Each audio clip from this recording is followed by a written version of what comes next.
Hi and welcome to the program. Today we're going to speak about the Evil Qadar. The Jinn have been present on Earth far before humans. According to the Quran, the Jinn were offered Earth as a domicile residence prior to humanity.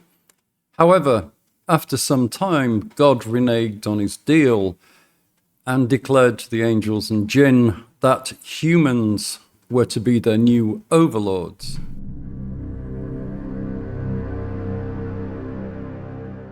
Iblis was outraged by this statement, and from that point on, his relationship to God was never the same. He directly refused to bow to a creature of clay, insisting that he would only bow to the Creator himself. In a way, Iblis had a point. He was really supposed to only honor the Creator God. However, rightly or wrongly, his perception of hierarchy did not include submission to a being he regarded as inferior and made of clay.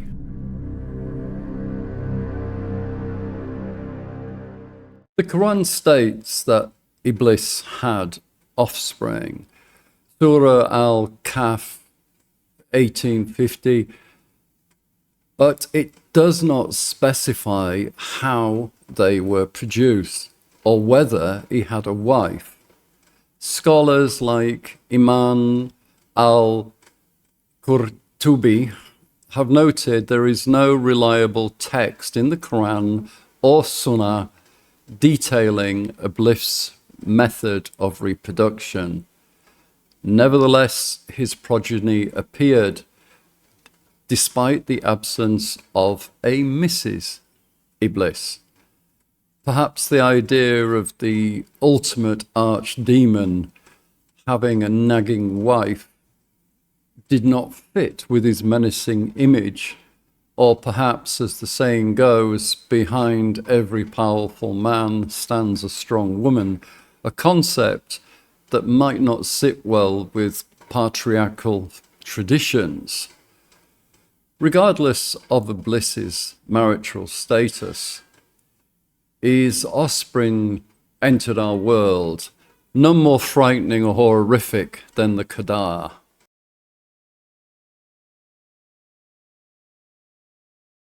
What is the Qadar? This is a type of jinn or demon appearing in Islamic and pre-Islamic folklore.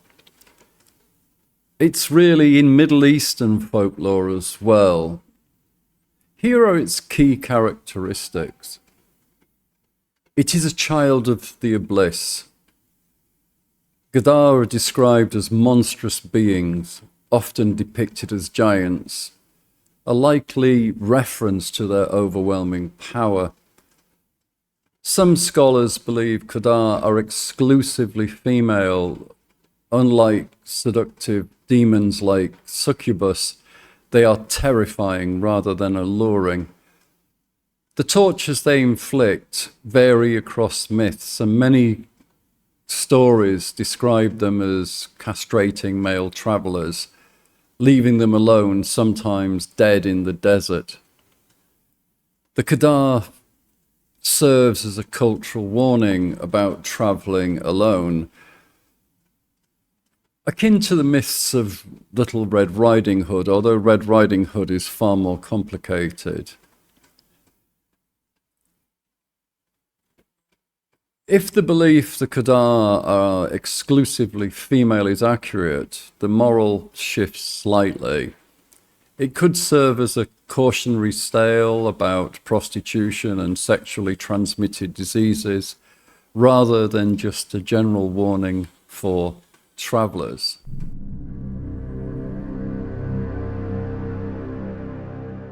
What is the Qadar's modus operandi?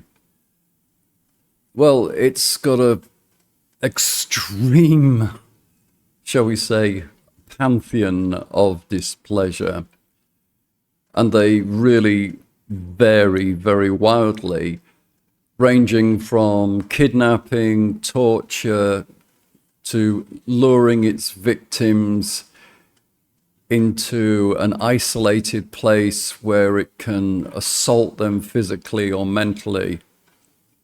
However, the outcomes of the Qadar's assault also range quite a lot.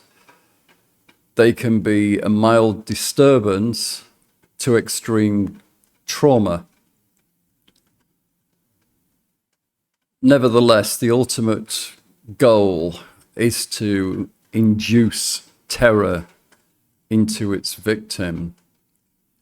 A particularly extreme account of the Qadar comes from Al-Qizwini, who states that the Qadar sexually assaults its victims, and those who experience this assault seldom survive.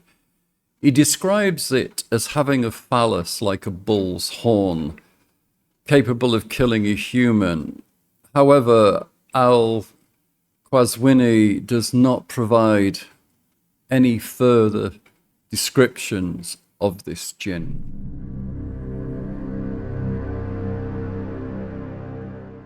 The Qadar as a metaphor for self-destructive behavior. My research into Arab translations suggests that the Qadar often is translated as fate or predestination.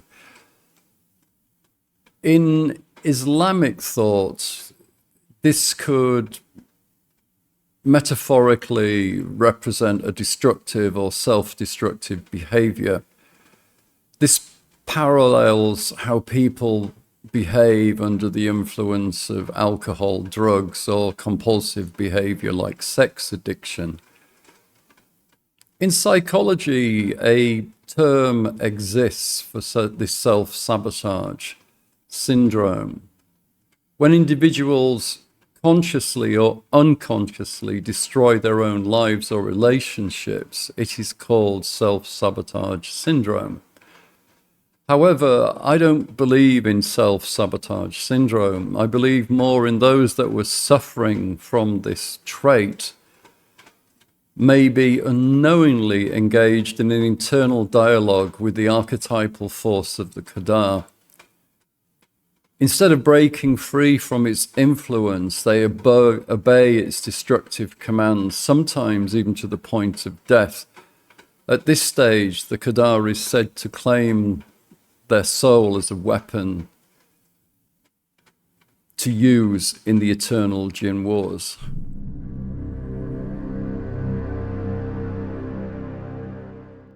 If you found yourself in a position that you are self-destructive, I would seriously recommend going to see a sheikh or somebody who is trained as a professional who deals with such thing. There really is no point in facing the Qadar by yourself. And realistically, I would also recommend that somebody work psychologically to find out whether or not they are inflicted by such an entity. Some of us can be self-destructive out of anger. That, of course, is the Qadar. We can be self-destructive out of sorrow. Once again, that is the Qadar. However, sometimes, especially teenagers, can just be destructive because they're having very difficult times and they can't communicate. But it really takes a professional or a highly qualified imam or a sheikh to understand this situation. So if you find yourself in a self-destructive loop, please take professional help. Namaste.